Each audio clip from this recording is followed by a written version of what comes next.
Hello friends, इस share ने मेरी नींद उड़ा रखी है। ये शेयर है काइनेस टेक्नोलॉजी इंडिया लिमिटेड। इसका सब्सक्रिप्शन बहुत बम्पर गया है। जिसका भी लगा है उसको बहुत फ़ायदा हुआ है, क्योंकि अभी फ़िलहाल आप देख रहे हैं कि ये 17% के ऊपर पे अप है, लेकिन ये गिर चुका है काफ़ी हद तक। और गिरने के बावजूद भी ये अपने बेस प्राइस से बहुत ऊपर है, बहुत ज़्यादा। दैट वाज अप्रॉक्सीमेटली 575, लेकिन ये अभी 689.95 मतलब 690 रुपये के ऊपर पे चल रहा है अब भी। क्योंकि इस कंपनी के बारे में ज़्यादा जानकारी कहीं पर भी अवेलेबल नहीं है, लेकिन जितना मुझ पे मिल पाया उतना मैं ले रहा हूँ। तो चलिए हम लेकर के चलते हैं इस कंपनी के प्रोफाइल के ऊपर पे। हम दोबारा से अपनी उसी वेबसाइट screener.in, इसका हम बहुत बहुत थैंक यू बोलते हैं कि ये बहुत सारी इन्फॉर्मेशन हमें देती है and that is absolutely free of cost. ज़्यादा से ज़्यादा आपको अपना अकाउंट बनाना पड़ेगा और उसको या जीमेल या फिर गूगल के थ्रू आप इसको साइन इन कर सकते हैं, कोई इशू नहीं होगा, दैट इज़ कम्प्लीटली फ्री। तो हम इसके ऊपर पे डालते हैं काइनेस। ये आ गया है ऑलरेडी। ये कंपनी 2008 में बनी थी एंड सबको ये लग रहा होगा कि छोटी सी कंपनी है, इसके बारे में किसी ने सुना नहीं है, लेकिन ये कंपनी ऐसा कर क्या रही है थोड़ा सा जान लेते हैं। आप लोगों को भी बहुत ज़्यादा हैरानी होगी। मेरे हिसाब से ये अभी तक इकलौती ऐसी कंपनी है जो कि इंटरनेट के ऑल टेक्निकल सॉल्यूशंस को प्रोवाइड कराती है। मैन्युफैक्चरिंग कंपनी भी है, डिज़ाइनिंग भी करती है, लाइफ साइकिल सपोर्ट कंपनीज जो हैं उनको भी ये कैटर करती है। Automotive, industrial, aerospace, defence, outer space, nuclear, medical, railways, internet of things, information technology और भी बहुत सारे सेगमेंट्स हैं जिसके अंदर में ये कंपनी काम करती है। बहुत हैरानी वाली बात है, इसके बारे में बहुत सारे लोगों को, मतलब 90% लोगों को नहीं पता है कि ये कंपनी करती क्या है।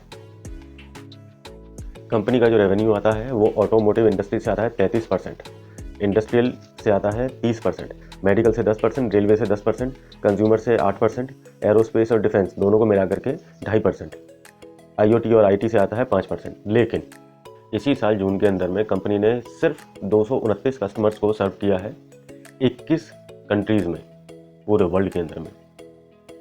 ये सिर्फ इंडिया के ऊपर पे बेस्ड ऑन है ही नहीं, इसका मेजर जो कॉन्सेप्ट है वो बहुत दूर है और बहुत बड़ा है।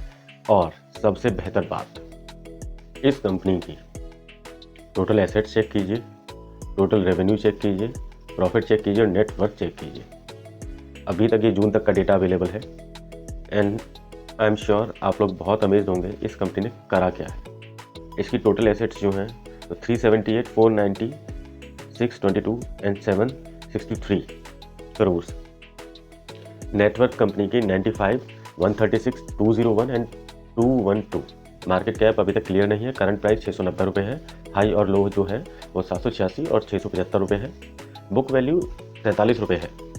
ROCE जो मैंने आपको प्रीवियस वीडियोस में भी बताया कि ROCE अगर हम फिल्टर यूज़ करते हैं तो 15% लेते हैं, बट यहाँ पर पे ये 25% है, बहुत अच्छा है। ROE 24%। फेस वैल्यू 10 रुपये है इसकी। प्रोमोटर होल्डिंग अभी डिस्क्लोज नहीं की गई है, लेकिन ऑफर सेल के बाद में ये 67% के आसपास कुछ आएगा।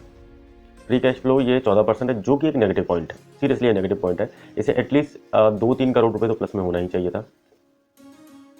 प्रॉफिट 3 साल का जो एग्रीगेट आ रहा है ये 64% है, जो बहुत ज़्यादा। इन्वेंट्री 214 करोड़ है, बहुत अच्छा, कंपनी के हिसाब से बहुत अच्छा है। चार्ट को तो छोड़ ही दीजिए क्योंकि ये आज पहला दिन है इसका। Comparison, Honeywell auto 36,146 crore. Kinase की अभी तक पता नहीं है, लेकिन मेरे हिसाब से ये तकरीबन 1500 करोड़ रुपए के आसपास तो होनी चाहिए। तो अप्रॉक्सीमेटली ये 5वें नंबर पर पे आएगी। ROCE की अगर बात करें तो सिर्फ परमानेंट मैग्नेट जो है जो कि 34% पर है, लेकिन काइनेस जो है वो 25% के ऊपर पे है, 25.6 मतलब 25.64%।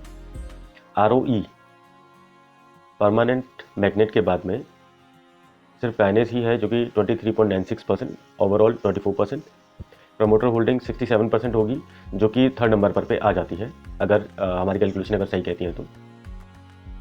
डेट थोड़ा ज़्यादा है, फ्री कैश फ्लो माइनस के अंदर में है, जो कि अप्रॉक्सीमेटली 2-3 करोड़ रुपए होना चाहिए था, बट अनफॉर्चुनेटली ये फिलहाल माइनस के अंदर में चले। लेकिन फिर भी कंपनी के अकाउंट्स बहुत क्लियर हैं और बहुत ज़्यादा स्ट्रॉन्ग वैल्यूएशन के साथ में। क्वार्टरली रिजल्ट अभी 0 हैं, जो कि 3 महीने के बाद में आएंगे। तो next move to profit and loss statements. 2019 में इसकी सेल 353 करोड़ थी, 2020 में 360, 2021 में 393, 2022 में 671। बहुत बड़ा जंप है ये। बाकी सारी चीज़ों को साइड में रखते हुए अगर हम नेट प्रॉफिट की बात करें तो 9 crore, 11 crore, 9 crore, 41 crore. Earning per share in rupees 13 रुपये, 16 रुपये, 12 रुपये और 8 रुपये। ठीक है, कम हुआ है, लेकिन कंपनी के एक्सपेंसेस बहुत ज़्यादा बढ़े हैं उसके मुताबिक, क्योंकि एक्सपेंशन की बात चल रही है। कंपनी एक्सपेंशन से मुझे याद आया, कंपनी जो है ओवरऑल 8 स्टेट के अंदर में काम करती है, जिसके जो मेन जो है वो मैसूर में है, दूसरा मानेसर के अंदर, बाकी हिमाचल में भी है। चलिए अब हम बैलेंस शीट के ऊपर पे आ जाते हैं। शेयर कैपिटल 7 करोड़, 7 करोड़, 8 करोड़, 47 करोड़, बहुत बड़ा जंप है। रिजर्व 87, 98, 131, 156, सिग्निफिकेंटली काफ़ी अच्छा इंप्रूवमेंट है। बोरोइंग के अंदर में भी बढ़ोतरी हुई है इस साल, जो कि थोड़ा एक नेगेटिव पॉइंट है। फिक्स्ड एसेट्स 67 से 91 करोड़ हुआ है। बिल्डिंग 19 करोड़, 19 करोड़। इक्विपमेंट में एक उसके बाद में 60 और 70 करोड़। तो बेसिकली इन्होंने इक्विपमेंट के ऊपर पे बहुत ज़्यादा खर्च किया है। तो इनका सीधा मूड है कि एक्सपेंशन होना चाहिए, अच्छा होना चाहिए, प्रोडक्ट की क्वालिटी अच्छी होनी चाहिए और प्रोडक्ट की डिज़ाइनिंग, मैन्युफैक्चरिंग, इन सब चीज़ का ध्यान ये इकलौती कंपनी रख रही है बहुत सारे सेक्टर्स के लिए। तो ये अकेली एक कंपनी है, अगर मैं कहता हूँ कि ये अगर 10 सेक्टर्स में भी काम कर रही है, अगर ये 3 में भी सक्सेसफुल हो जाती है तो बहुत बड़ी अचीवमेंट कंपनी के पास में होगी। नेक्स्ट जो है शेयर होल्डिंग पैटर्न्स जो है वो भी अवेलेबल नहीं है, लेकिन 67% के आसपास ऑफर सेल करने के बाद में भी बचेगा कंपनी के पास में। बाकी कंपनी की आगे की चीज़ चेक कर लेते हैं कि शेयर प्राइस कहाँ जाएगा, कैसे जाएगा और क्या करेगा। तो चलिए हम चलते हैं अपने डिस्काउंट ब्रोकर के पास में। चलिए काइनेस, तो सबसे पहले हम लोग चेक कर लेते हैं चार्ट को। ये डे फ्रेम है, अगर हम 15 मिनट्स लगा के चेक करते हैं, ये 780 से लेके 680 के आसपास में बंद हो रहा है। अभी आप सब लोग ये सोच रहे होंगे कि शेयर इतना ऊपर जाने के बाद में 100 रुपये गिर गया। आप लोग बिल्कुल सही सोच रहे हैं, लेकिन तो अगर आपने 575 रुपये का खरीदा है और वो शेयर 775 का चले जाता है तो आप लोग क्या करेंगे?